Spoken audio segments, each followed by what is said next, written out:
Korang yang mana suka chicken tenders tu kena try kat sini weh. Murah gila. Kak. Waalaikumsalam. Akak jual apa ni kak? Kita jual ayam chicken tender Oh, chicken tender. dengan ayam drumex Ayam dengan drumex. popia. Popia. Lepas tu kat sini kita jual goreng pisang dengan kopok leko.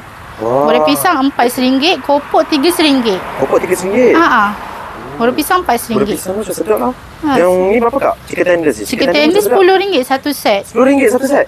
Kita letak ayam 5 ketul dengan fries. Lepas tu kita akan bagi white sauce sekali. Oh, menariknya. Boleh lah kak. Saya nak chicken tenders satu. Okey.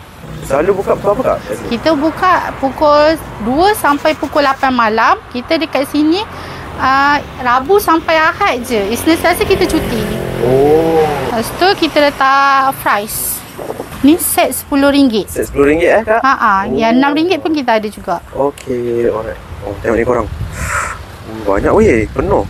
Okey, kak, terima kasih. Sama. Mama jumpa chicken tenders 5 pieces tau. 5 pieces RM10 je. Dapat kentang. Orang also bagi garlic sauce weh. Kau tengok ni. So, jom cuba. Kita cuba 1 pieces yang besar ni, nampak ni. Besarnya. Okey, jom. Bismillah. Wah, nampak tu. Bismillahirrahmanirrahim.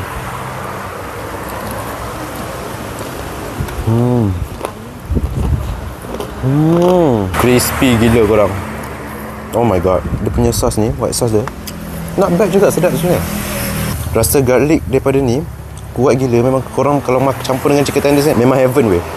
Sumpah korang kena rasa. Lepas tu gemuk-gemuk pula chicken tenders tu korang. Crispy lagi. Dapat ni semua kentang ni, portion banyak. Betapa murahnya. Chicken tenders selalu jumpa lebih RM10. So kalau korang nak try, korang kena datang dekat Dessert by Sisi Mani, Kelang.